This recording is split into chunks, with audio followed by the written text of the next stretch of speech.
how are you? I hope you are all fine. Welcome to Share Public School and myself finally Shreya. आज हम class 5th में हिंदी में part 4 पढ़ेंगे और part 4 का नाम क्या है? नन्हा फनकार। फनकार मतलब क्या होता है? कलाकार, है ना। जो कलाकार रहते हैं वो अलग अलग तरह के होते हैं। कोई मूर्तियां बनाता है, कोई टेबल कुर्सियां बनाता है, कोई दरवाजे बनाता है या कोई दीवारों पे चित्र बनाता है ना। तो इसी तरह अलग अलग टाइप के अलग अलग कलाकार होते हैं। ओके, तो आप लोगों को अपनी बुक निकालनी है रिमझिम। सबसे पहले रिमझिम बुक ओपन करिए, सब निकालिए, take out your book and उसमें निकालना है आपको लेसन 4। लेसन 4 का नाम है नन्हा फनकार। नन्हा मतलब छोटा वाला, जो छोटा बच्चा रहता है उसको क्या बोलते हैं? नन्हा बोलते हैं। ओके,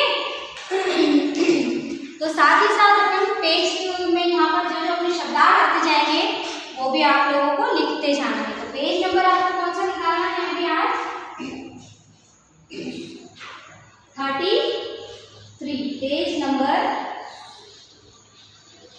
33 पर आपको ये लेसन मिलेगा नन्हा फनकार। तो स्टार्ट करें लेसन। वह लड़का एक चौकोर लाल पत्थर के पास बैठा था। उसे जल्दी जल्दी कोई प्रार्थना बुदबुदाई और छेनी हथौड़ा उठाकर अपने काम में जुट गया।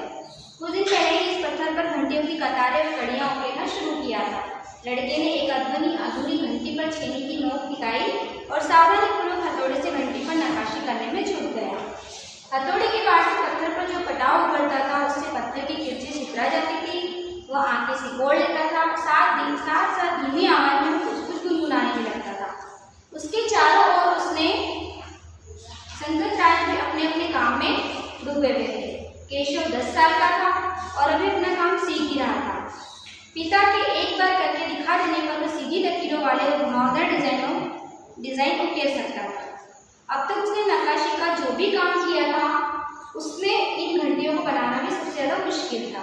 केशव जानता था कि एक दिन ऐसा जरूर आएगा जब वह बहुत बारीक बारीक जालियां, महीन नफीस और बेल टूटे कमल के फूल, लहराते हुए सांप, पिघला कर चलते हुए घोड़े, ये सब पत्थर पर उकेर पाएंगे। उकेरना मतलब बनाना, चित्रकारी बनाना, है ना।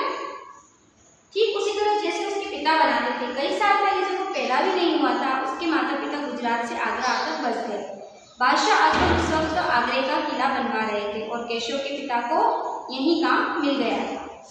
तो कौन था? एक नन्हा बालक था और वो क्या करता था? चौकोर लाल पत्थर के पास बैठा था। उसने जल्दी से प्रार्थना बुदबुदाई और अपने काम में वह लग गया, है ना।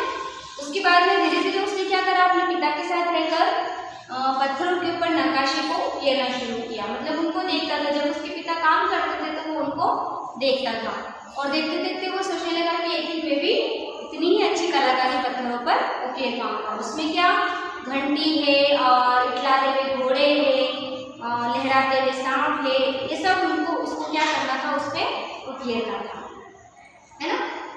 जब उसके माता पिता क्या थे? गुजरात से कहाँ आकर बस गए थे? आगरा में बस गए थे। और आगरा में तब क्या चल रहा था? अकबर के बादशाह जो था अकबर बादशाह जो था उसका क्या काम चल रहा था? आगरे में किले बनवाने का काम कर रहे थे, है ना। तो उसके पिता को यहीं पर काम मिल गया था। अब आप पेज को टर्न करेंगे और पेज नंबर निकालेंगे 34। Page number 34। आगरे में ही हुआ था। केशव का जन्म भी आगरे में ही हुआ था। उसे गुजरात के पुश्तनी गांव जाने का तो कभी मौका ही नहीं मिला।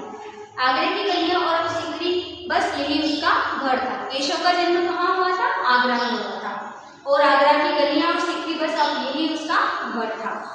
चारों ओर हो रही छेनी हथौड़ों की ठक-ठक खड़खड़ के बीच केशव को किसी की कदमों की आहट भी सुनाई पड़ी। इसलिए अचानक कानों में आवाज पड़ने पर वो चौंक गया। माशाअल्लाह, ये घंटियां कितनी सुंदर है, तुमने खुद बनाई है। जब वो काम कर रहा था तो काम करते करते क्या हुआ? उसे एक आवाज सुनाई दी और क्या बोला उसने? माशाअल्लाह। माशाअल्लाह मतलब बहुत खूबसूरत। जब किसी चीज को बोलते हैं हम वाहवाही करते हैं तो उसको क्या बोलते हैं? माशाअल्लाह। ठीक है। तो उन्होंने पूछा उससे कि क्या ये घंटियां कितनी सुंदर है, क्या तुमने बनाई है ये? पीछे मुड़कर केशव ने आंखें उठाई तो उसे एक आदमी दिखा। बेशक मैंने ही यह घंटियां बनाई है। क्या मैं आपको पत्थर पर नक्काशी करता नजर नहीं आ रहा? तो तो उसने बोला कि क्या मुझे आपको दिख नहीं रहा, मैं यहाँ पर क्या कर रहा हूँ, डिजाइन बना रहा हूँ पत्थरों पर, तो आपको दिखाई नहीं दे रहा है। केशव ने बड़े जोर से जवाब दिया, दिखता तो है, पर तुम इतने छोटे लगते हो ना। वह आदमी हंसते हुए बोला, मैं 10 साल का हूँ। अच्छा। वह आदमी पास बड़े पत्थर पर बैठे हुए बोला, तब तो काफी बड़े हो, मैंने भी 13 साल की उम्र में एक लड़ाई में हिस्सा लिया था।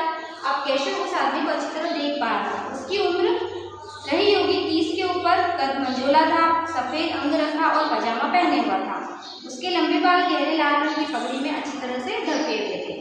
लगता है कोई बहुत बड़ा आदमी है। केशव ने उस आदमी को गले में पड़ी बड़े बड़े मोतियों की माला और उंगलियों में अंगूठियों को देखते हुए सोचा, तीखी नाक, बड़ी बड़ी आंखें, होठों को ढकते हुए नीचे की तरफ आती घनी मूंछें।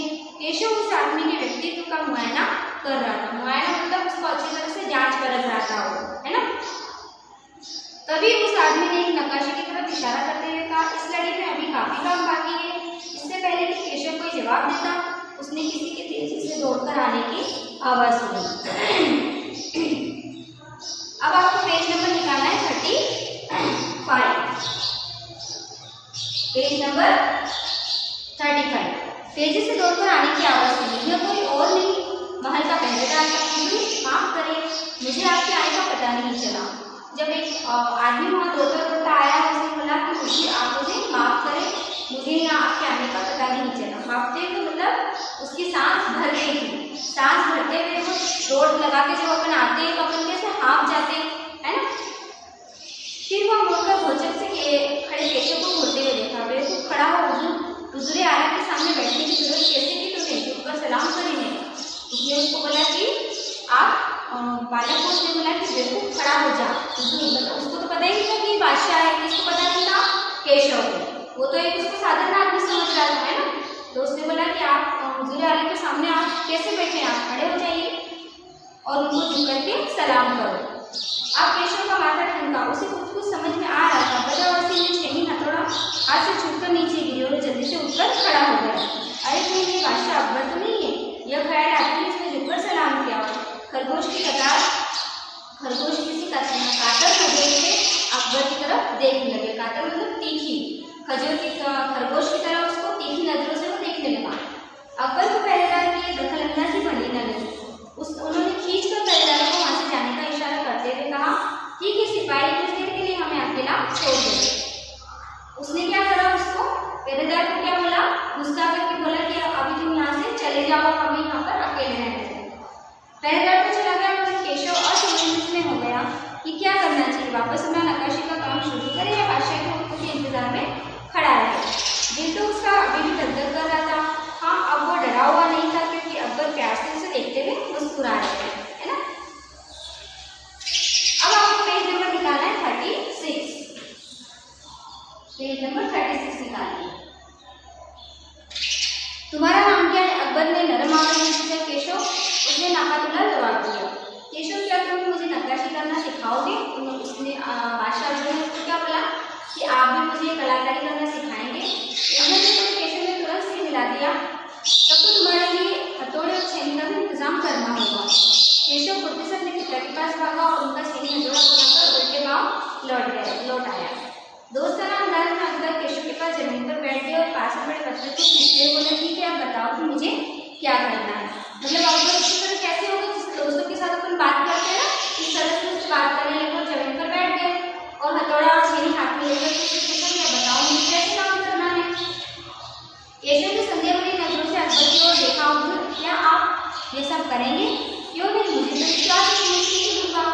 नहीं, मेरा मतलब ये नहीं था। केशव सबको कहा गया, मतलब कि एकदम से वो ढीठलाहट होती है, जैसे अपन किसी को बोलते हैं कुछ काम करने के लिए, वो बोलते हैं कि हाँ आता है हमको, हम कर सकते हैं, है ना। दरअसल मैं उसे कहना चाहता था कि आप इतने बड़े बादशाह हैं, मुझे नहीं लगता है। उसने कुछ अनमने भाव से कहा। ऊपर हंसते हुए बोला, अच्छा लेकिन पिछले हफ्ते तो मैंने मिट्टी से बनी डलिया ढोने में किसी की मदद की थी, क्या ये काम मुझसे भी ज्यादा मुश्किल है?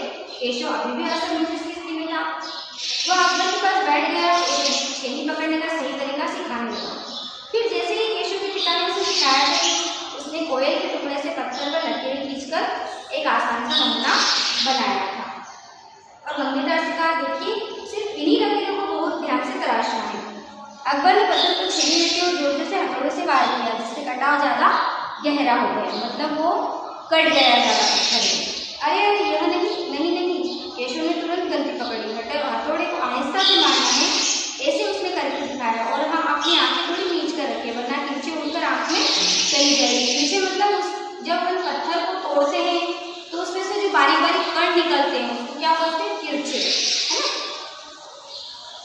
अकबर मुस्कुराया और उन्होंने क्या बोला, जी हुजूर। जवाब में केशव ने भी मुस्कुरा उठा हुआ लगभग भूल ही गया था कि जिसके बगल में बैठा हुआ व्यक्ति हिंदुस्तान का बादशाह है। एक अनाड़ी से व्यस्त पर अपने काम की धाक जमाने में उसे मजा आ रहा था। वो बड़े ध्यान से देखा कि अकबर किस तरह से लकीरों को उकेर रहे। बादशाह से जरा से भी चुप हो जाने पर फौरन उसकी चोरियां चढ़ जाती। चोरियां मतलब अपनी जो आईब्रो वो है उनको बोलते हैं त्योरियां। काम करते करते अकबर पूछ बैठते, केशव ये सही है कि क्या?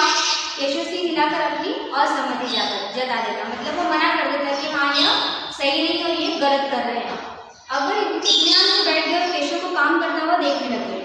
अपने काम में खोए हुए उन दोनों को इस बात का एहसास नहीं हुआ कि आसपास मौजूद दूसरे संतराश उन्हें बड़े कौतूहल से देख रहे थे। मतलब आसपास जो काम कर रहे थे, जो नक्काशी का काम कर रहे थे, वो उनको बड़े आश्चर्य से या बड़े ध्यानपूर्वक उनको देख रहे थे। अकबर ने गौर किया कि केशव पत्थर पर बने नमूने को कहीं तराश रहा था, बल्कि अपनी तरफ से भी उसने उसे कुछ जोड़ रहा था, जिससे डिजाइन ज्यादा खूबसूरत लग रहे। लड़के के काम करने के अंदाज को देखकर अकबर ने धीमे से कहा, केशव देखना, एक दिन तुम बड़े फनकार बनोगे। हो सकता है कि एक दिन तुम मेरे कारखाने में काम करो। कारखाना? कैसा कारखाना? बस एक बार ये महल तैयार हो जाए और लोग आगरा में आकर रहने लगे, तब मैं एक कारखाना बनवाऊंगा। इस कारखाने में मेरी सल्तनत में सबसे बढ़िया फनकार और शिल्पकार काम करेंगे। चित्र बनाने वाले कलाकार, गलीचों से बुनकर संतराश, पत्थर और लकड़ी पर नक्काशी करने वाले शिल्पकार भी यहाँ काम करेंगे। केशव का चेहरा चमक उठा, वो मुस्कुराते हुए बोला, मैं वहाँ जरूर काम करना चाहूँगा। यहाँ पे आपको पेज नंबर 37 आपको निकालना था और उसके बाद आपको निकालना है 38।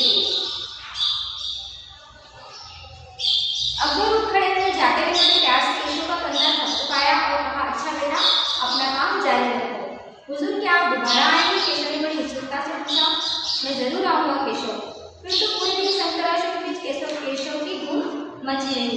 उत्सुकता से वो बार बार बादशाह से पूरी मुलाकात सबको सुनाता रहा। रात हो चली थी, केशव बहुत थका हुआ था, आंखों में नींद कहाँ। वह धीरे से अपने पिता के बिस्तर में घुस गया। पिता ने मुस्कुराकर कहा, तुम अभी इतने प्रसिद्ध हो गए हो?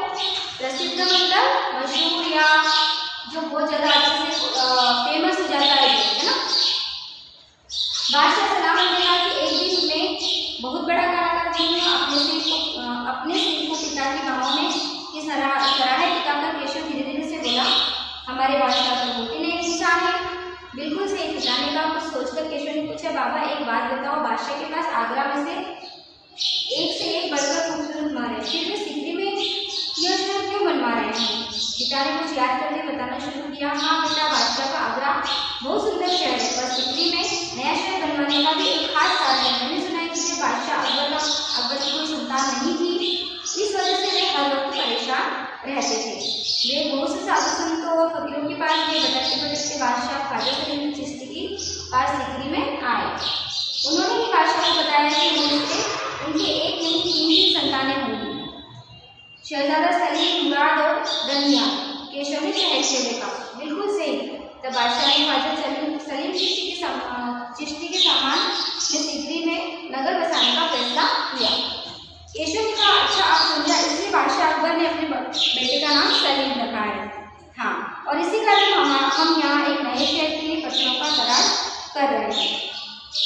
केशव उनकी आवाज में बोले। पिताजी ने देखा कि उनका लाडला बेटा सो गया।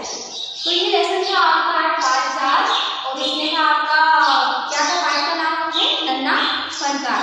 नन्हा फनकार मतलब छोटा सा बालक था, उसके और अकबर के बीच में जो बातें हुई, अकबर ने जाकर देखा कि वो क्या करता था और कितनी अच्छी तराशी करता था। तो आगरा में रहते थे अकबर और वो क्या कर रहे थे, सिकरी में अपना एक किला बनवा रहे थे, है ना। सिकरी में क्यों बनवा रहे थे?